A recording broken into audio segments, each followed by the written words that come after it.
1. Pengertian pernikahan.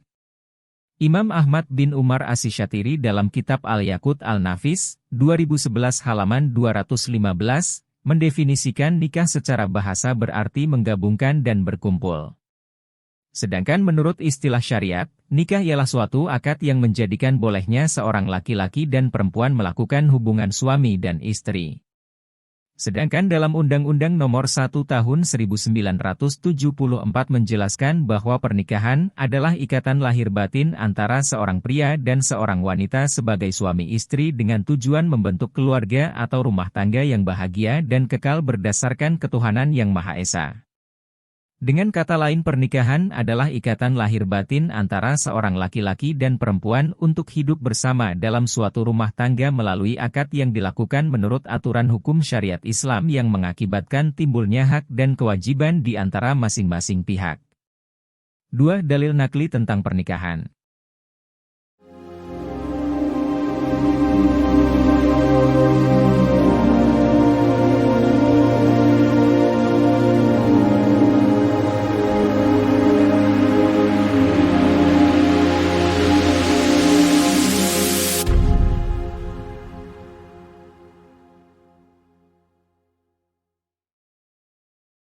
Sedangkan Nabi Muhammad SAW tentang anjuran menikah bagi yang sudah mampu termaktub dalam kitab Al-Jami, Al-Syahih, Juz 3 nomor 5066.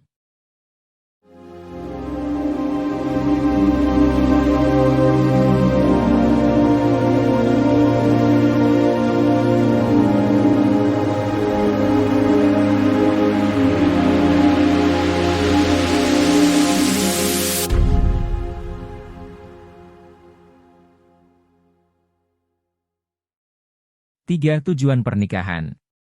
Seseorang harus memiliki tujuan yang baik ketika akan melakukan pernikahan. Karena tujuan inilah yang akan memengaruhi kehidupan setelah menikah. Tujuan menikah yang baik ialah sebagai berikut. 1. Untuk memperoleh kebahagiaan dan ketenangan hidup atau sakinah. Ketentraman dan kebahagiaan adalah idaman setiap orang. Menikah merupakan salah satu cara supaya hidup menjadi bahagia dan tenteram. 2. Untuk membina rasa cinta dan kasih sayang. Menikah merupakan salah satu cara untuk membina kasih sayang antara suami, istri dan anak. 3. Untuk memenuhi kebutuhan biologis yang sah dan diridhai Allah Subhanahu wa Ta'ala. 4. Melaksanakan perintah Allah Subhanahu wa Ta'ala dan Rasul-Nya. 5. Untuk memperoleh keturunan yang sah. Melalui pernikahan, pasangan suami istri akan mendapatkan keturunan yang mendapatkan ridha Allah Subhanahu wa Ta'ala dan pengakuan dari negara. 4. Hukum pernikahan. Hukum asal melaksanakan pernikahan adalah mubah atau boleh. Hukum ini dapat berubah disebabkan pada keadaan tertentu. Berikut penjelasan ringkas terkait hukum menikah. 1. Sunnah. Hukum sunnah menikah ditujukan untuk orang yang sudah mampu dari segi lahir dan batin untuk menikah namun masih sanggup mengendalikan dirinya dari godaan yang menjurus kepada perzinaan. 2. Wajib. Hukum wajib menikah ditujukan untuk orang yang telah mampu menikah. Mampu dari segi lahir maupun batin. Sedangkan apabila seseorang tersebut tidak menikah, ia khawatir akan terjerumus ke dalam perzinaan. 3. Mubah, artinya dibolehkan. Seseorang dihukumi mubah untuk menikah apabila faktor-faktor yang mengharuskan maupun menghalangi terlaksananya pernikahan tidak ada pada diri seseorang tersebut. 4. Makruh.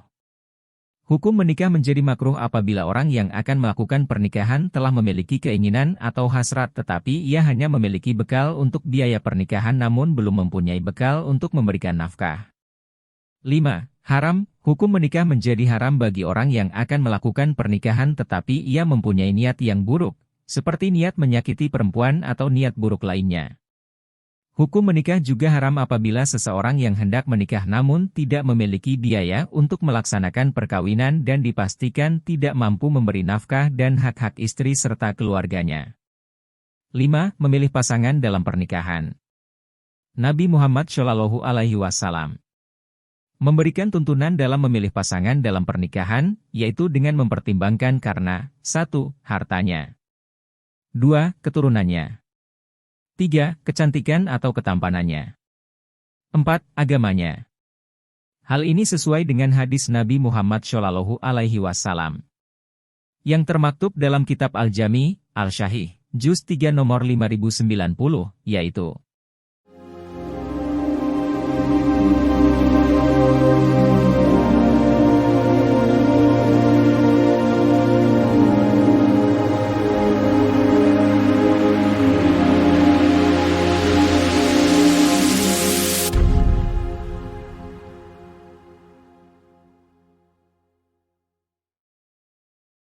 dari hadis tersebut memberikan bimbingan dalam memilih pasangan mempertimbangkan 4 hal. Hanya saja, di akhir hadis tersebut disebutkan, pilihlah karena agamanya, niscaya kamu akan beruntung.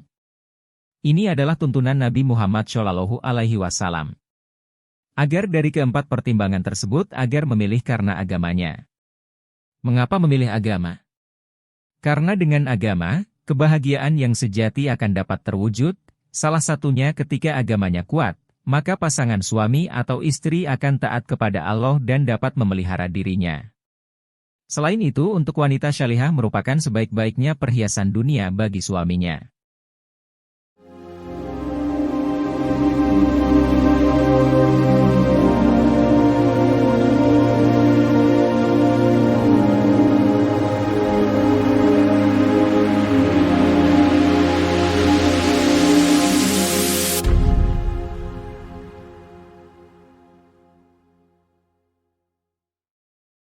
Enam. Ketentuan pernikahan. Rukun pernikahan dan syarat pernikahan. Rukun ialah hal yang harus ada ketika pelaksanaan suatu perbuatan. Sedangkan syarat dalam fikih merupakan hal yang harus terpenuhi sebelum melakukan suatu perbuatan tertentu. Rukun menikah ada 5, yaitu calon suami, calon istri, wali, 2 orang saksi, dan sigak, ijab dan kabul. Adapun masing-masing akan dijelaskan sebagai berikut. 1. Calon suami. Ada beberapa syarat yang harus terpenuhi untuk seorang calon suami, yaitu A. Calon suami benar-benar laki-laki. B. Calon suami bukanlah orang yang haram dinikahi bagi calon istri, baik haram karena nasab, sepersusuan, atau karena ikatan pernikahan. C. Tidak terpaksa. Tidak sah menikah tanpa ada kehendak sendiri. D. Calon suami diketahui jelas identitasnya. Sudah diketahui nama beserta orangnya. E. Tidak sedang melakukan ihram. 2. Calon istri. Ada beberapa syarat yang harus terpenuhi untuk calon istri, yaitu A. Benar-benar perempuan. B. Bukan wanita yang haram dinikahi, baik karena nasab, sepersusuan, atau karena ikatan pernikahan. C. Jelas identitasnya, sudah diketahui nama serta yang mana orangnya oleh calon suami. D. Tidak sedang melakukan ihram, atau dalam masa iddah. 3. Wali. Syarat menjadi wali pernikahan ialah sebagai berikut. A. Islam. B. Balik, sudah dewasa, tidak sah anak kecil menjadi wali nikah. C. Berakal sehat. D. Merdeka, bukan seorang budak. E. Laki-laki, tidak sah wali dari perempuan. F. Adil, bukan orang fasik. G. Urutan wali adalah bapak, kakek, saudara laki-laki sekandung, saudara laki-laki sebapak, saudara laki-laki seibu, anak laki-laki dari saudara seayah, anak laki-laki dari saudara kandung, anak laki-laki dari saudara seibu, paman, anak laki-laki paman.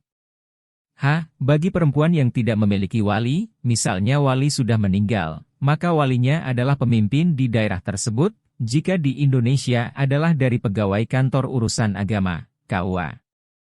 4. 2 orang saksi. Syarat 2 orang saksi ini juga hampir sama dengan wali, yakni A. Islam.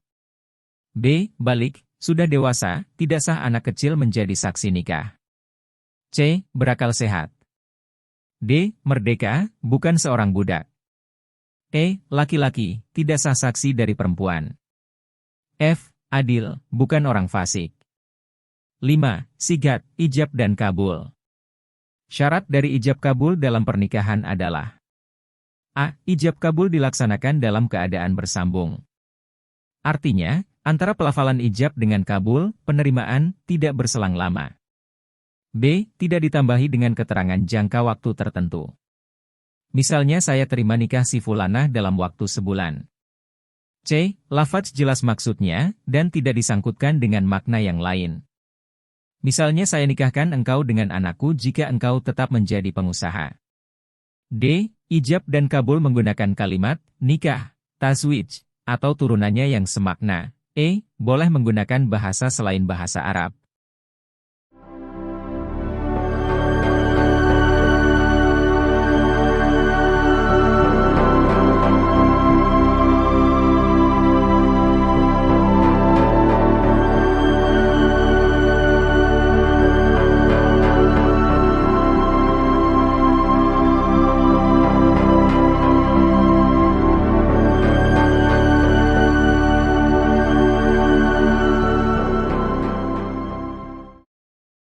B. Orang-orang yang tidak boleh dinikahi. Adapun orang-orang yang tidak boleh dinikahi dapat dilihat dalam tabel berikut ini.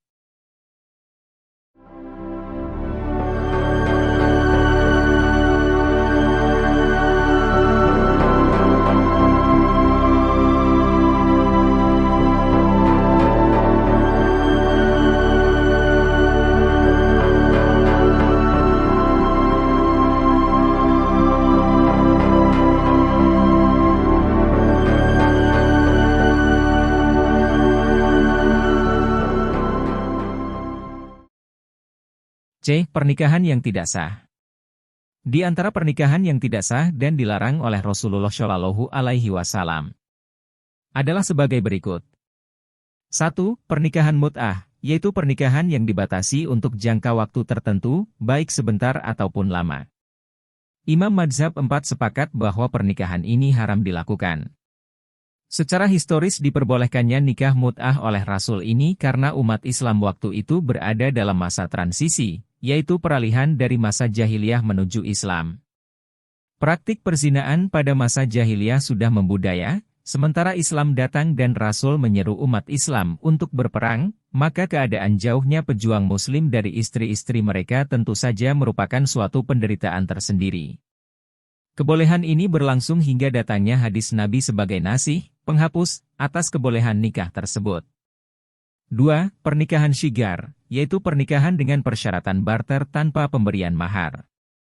3. Pernikahan muhalil, yaitu seseorang menikahi wanita yang telah dicerai 3 kali oleh suaminya untuk diceraikan lagi agar halal dinikahi kembali oleh suaminya yang pertama, dan ini dilakukan atas perintah suami pertama tersebut. 4. Pernikahan orang yang sedang ihram, baik ihram haji atau umrah serta belum memasuki waktu tahallul. 5. Pernikahan dalam masa iddah, yaitu pernikahan seorang laki-laki dengan seorang perempuan yang masih dalam masa iddah, baik karena bercerai atau suami meninggal dunia. 6. Pernikahan tanpa wali, yaitu pernikahan yang dilakukan seorang laki-laki dengan seorang wanita tanpa dihadiri walinya. 7. Pernikahan dengan wanita musyrik, menyekutukan Allah, berdasarkan firman Allah Subhanahu wa Ta'ala. 8. Menikahi mahram, baik mahram untuk selamanya, mahram karena pernikahan atau karena sepersusuan. Adapun siapa saja mahram yang dilarang dinikahi terdapat dalam Quran Surat Al-Nisa 4:22-23 sebagaimana telah disebutkan dalam pembahasan sebelumnya dalam tabel orang-orang yang haram dinikahi. D. Hak dan kewajiban suami istri. Untuk mewujudkan keluarga yang sakinah mawaddah warahmah, suami dan istri harus saling memahami hak dan kewajiban sebagai suami istri. Adapun kewajiban suami kepada istri, yaitu 1. Memberi tempat tinggal yang layak kepada istri sesuai dengan kemampuan. 2. Memberi nafkah istri menurut kemampuan suami. 3. Berinteraksi dengan istri secara ma'ruf, baik, yaitu dengan cara yang baik dan penuh kasih sayang, saling menghargai, dan memahami kondisi istri. 4. Menjadi pemimpin keluarga, dengan cara membimbing, mengarahkan, mendidik, memelihara seluruh anggota keluarga dengan penuh tanggung jawab. 5. Membantu istri dalam melaksanakan tugas sehari-hari, terutama dalam merawat, memelihara, dan mendidik putra-putrinya agar menjadi anak yang saleh dan salehah. Sedangkan kewajiban istri kepada suami adalah 1. Patuh dan taat kepada suami sesuai dengan ajaran agama Islam. Apabila suami memerintahkan untuk melakukan hal yang bertentangan dengan ajaran Islam, maka istri tidak wajib ditaati. 2. Memelihara dan menjaga kehormatan diri sebagai seorang istri dan keluarga serta harta benda suami, baik suami berada di rumah atau di luar rumah. 3. Mengelola rumah tangga dengan baik sesuai dengan tugas dan fungsi sebagai seorang istri. 4. Memelihara, merawat, dan mendidik anak terutama pendidikan agama. Allah Subhanahu wa Ta'ala berfirman yang artinya, "Hai orang-orang yang beriman, peliharalah dirimu dan keluargamu dari api neraka." Mahar, mas kawin. Mahar atau mas kawin terkadang disebut nihlah atau syadak, yang berarti sesuatu yang diwajibkan karena pernikahan, yakni harta atau apapun yang diberikan oleh laki-laki dan menjadi hak milik perempuan atau istri. Taqiyuddin Abu Bakar bin Muhammad al-Husaini al-Hashni dalam Kifayah al-Ahyar fi Hilli Gayah al-Ihtishar menjelaskan bahwa walaupun menyebutkan mahar dalam akad nikah sunnah hukumnya, tetapi wajib diberikan oleh laki-laki dalam sebuah pernikahan. Bentuk dan besaran mahar diserahkan kepada calon mempelai laki-laki dan perempuan. Tidak ada keharusan apakah harus sama, melebihi ataupun kurang dari mahar yang menjadi kebiasaan di daerah tersebut, karena yang dijadikan ukuran dari sebuah mahar adalah kerelaan antara kedua calon pengantin. Tidak ada batasan maksimal ataupun minimal sebuah mahar. Segala sesuatu baik uang, benda, atau apapun yang dapat memberikan manfaat dapat dijadikan sebagai mahar pernikahan. Resepsi pernikahan, walimatul urs. Walimatul urs atau sering disebut dengan resepsi pernikahan. Kata walimah secara bahasa berarti berkumpul.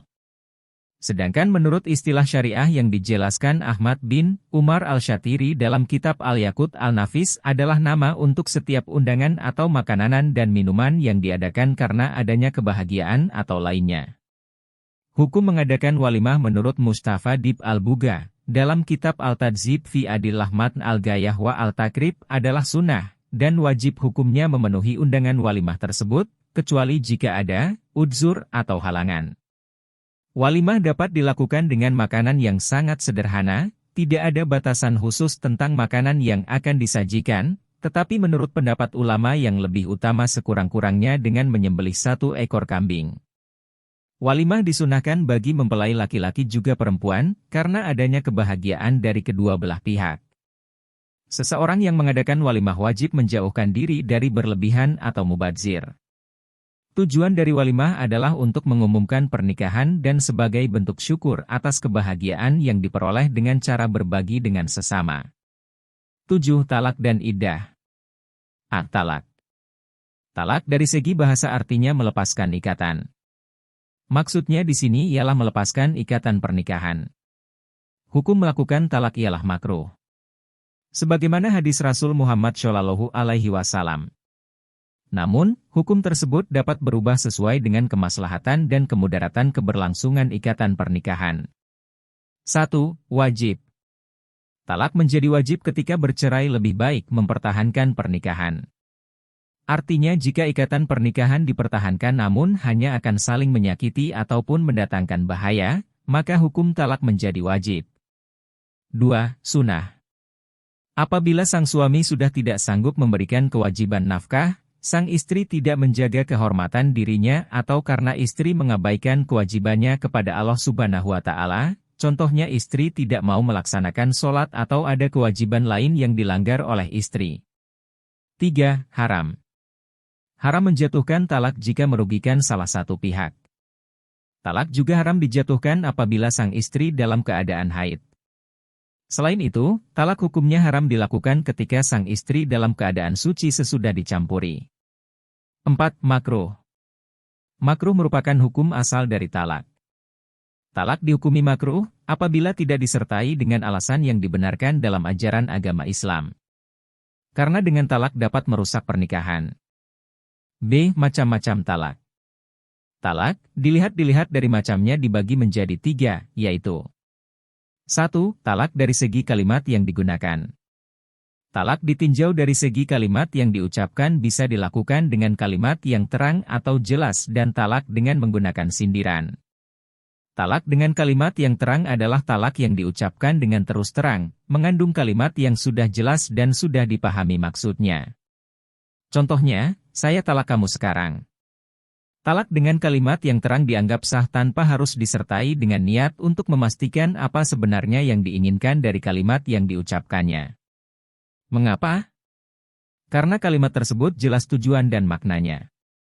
Sedangkan talak dengan kalimat sindiran adalah kalimat yang diucapkan mengandung makna talak dan makna lain, seperti, semua urusanmu sekarang, ada di tanganmu sendiri. Kalimat ini dapat diartikan bahwa istri memiliki kuasa untuk mengurusi dirinya sendiri dan melepaskan diri dari tanggung jawab suami. Kalimat ini juga dapat diartikan bahwa istri bebas melakukan tindakan apapun sesuai yang dia inginkan. Talak yang menggunakan kalimat sindiran dinyatakan tidak sah, kecuali apabila disertai dengan niat. 2. Talak dari segi sesuai atau tidak dengan aturan syariat. Jika dilihat dari sesuai tidaknya dengan aturan syariat, talak dibagi ke dalam talak sunni dan bid'i. Talak sunni ialah talak yang dilakukan sesuai syariat Islam, yang dilakukan ketika sang istri dalam keadaan suci, tidak sedang haid. Talak bid'i yaitu talak yang tidak sesuai dengan ketentuan agama Islam. Contohnya, suami yang menalak istrinya sebanyak 3 kali talak dengan 1 kali ucapan atau suami menalak istrinya saat sedang haid atau nifas. 3. Talak dari segi boleh dan tidaknya rujuk. Dilihat dari segi boleh dan tidaknya rujuk, dibagi menjadi 2, yaitu talak raji dan bain. Talak raji adalah talak yang dijatuhkan oleh suami kepada istrinya tanpa didahului oleh talak sebelumnya, talak pertama, atau pernah diucapkan 1 kali talak sebelumnya, talak kedua. Pada saat talak raji, suami masih diperbolehkan untuk rujuk dengan istri baik pada masa iddah maupun di luar masa iddah.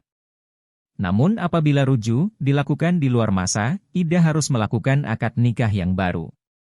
Sedangkan talak bain dibagi menjadi 2, yaitu, pertama, bain syugera. Talak bain sugra ialah talak yang dijatuhkan oleh suami atas permintaan sang istri. Dalam talak ini berlaku ketentuan seorang suami tidak boleh meminta rujuk, walaupun masih dalam masa iddah. Suami hanya boleh rujuk ketika sudah selesai masa iddahnya dengan akad yang baru. Kedua, talak bain kubra mempunyai hukum yang sama dengan talak bain syugra, yaitu sama-sama memutuskan ikatan perkawinan. Talak bain kubra atau talak untuk ketiga kalinya berarti menjadikannya terpisah untuk selama-lamanya dan tidak diperbolehkan kembali lagi ke suaminya, kecuali apabila dia telah menikah dengan lelaki lain dan pernah berhubungan. C. Masa iddah. Iddah adalah masa menanti yang diwajibkan kepada perempuan yang ingin menikah lagi setelah diceraikan oleh suaminya, baik cerai hidup atau cerai mati. Di antara tujuannya untuk diketahui kandungannya berisi atau tidak. Menurut sebagian ulama, masa iddah juga bertujuan sebagai masa perenungan dan introspeksi diri. Imam Al-Syarawi menjelaskan salah satu hikmah dari masa iddah adalah sebagai penghormatan atas hubungan pernikahan yang pernah dijalin sebelumnya. Penjelasan masa iddah ialah sebagai berikut. A. Perempuan yang hamil, masa iddahnya sampai lahir anak yang dikandungnya sebagaimana firman Allah Subhanahu wa Ta'ala. B. Perempuan yang tidak hamil ada kalanya cerai hidup atau cerai mati, suami meninggal. Untuk cerai mati masa iddahnya 4 bulan 10 hari. Sebagaimana firman Allah Subhanahu wa Ta'ala. 8. Rujuk. Kata rujuk dalam bahasa Arab disebut dengan raja'ah, artinya kembali.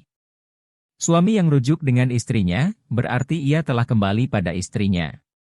Sedangkan secara istilah sebagaimana dalam kitab Mughni Al-Muhtaj, rujuk adalah mengembalikan istri yang masih dalam masa iddah talak raji bukan bain.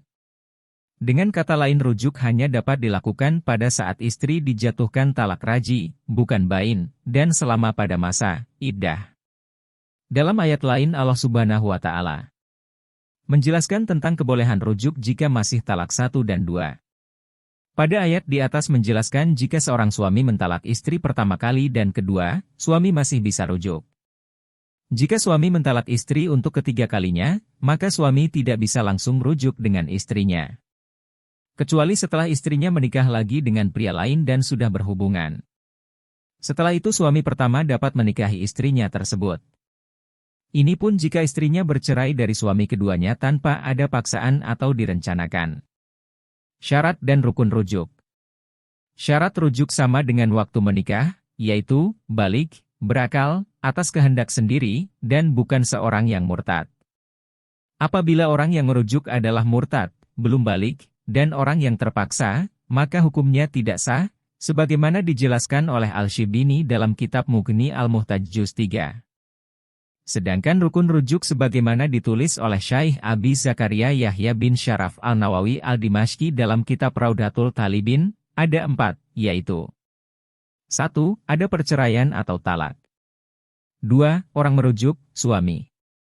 3. Sigat, yakni ucapan yang digunakan untuk rujuk. Ucapan ini harus dikaitkan dengan pernikahan, contoh, Rajatuki ila nikahi, aku mengembalikan engkau ke pernikahanku, atau Rajatuki ila zaujati, aku mengembalikan engkau sebagai istriku.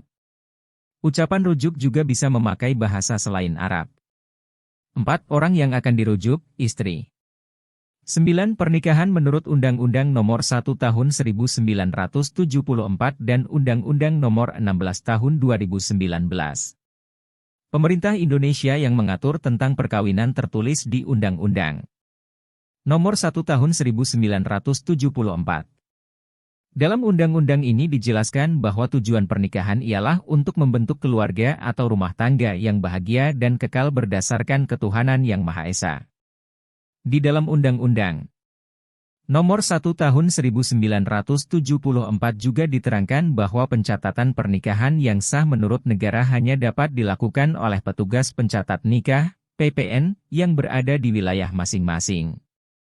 Perincian tentang pencatatan pernikahan diatur pada Undang-Undang Nomor 32 Tahun 1954. Hal ini supaya nikah, talak dan rujuk menurut agama Islam supaya dicatat agar mendapat kepastian hukum.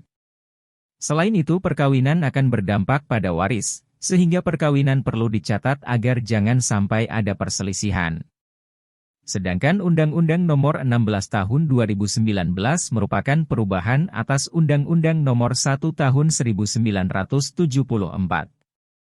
Di antara perubahannya adalah perkawinan hanya diizinkan apabila pria dan wanita sudah mencapai umur 19 tahun.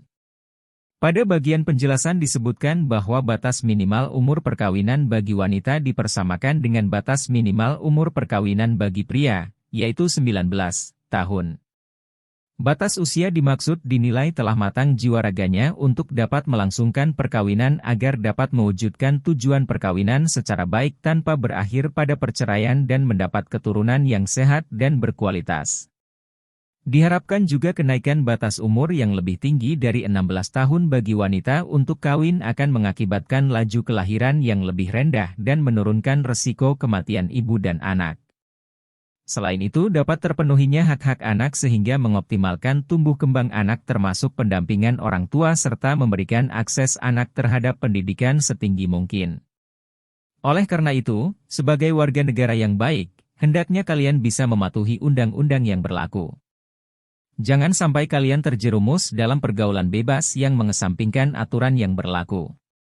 Menikah bukan hanya persoalan bersenang-senang, namun merupakan sebuah komitmen untuk menjadi hamba yang taat kepada perintah Allah Subhanahu wa Ta'ala, Rasulullah Shallallahu Alaihi Wasallam, dan pemerintah untuk membentuk keluarga yang sakinah, mawaddah, warahmah. Apabila keluarganya kuat, maka negara Indonesia juga akan menjadi kuat dan maju. 10. Hikmah pernikahan dalam Islam. Dari uraian di atas, hikmah pernikahan dalam Islam adalah A. Dapat melaksanakan perintah Allah Subhanahu wa Ta'ala dan Rasul-Nya. B. Terbentuknya keluarga bahagia dan saling menyayangi. C. Terjalinnya hubungan yang diridai oleh Allah Subhanahu wa Ta'ala antara laki-laki dan perempuan. D. Mendapatkan generasi penerus yang sah.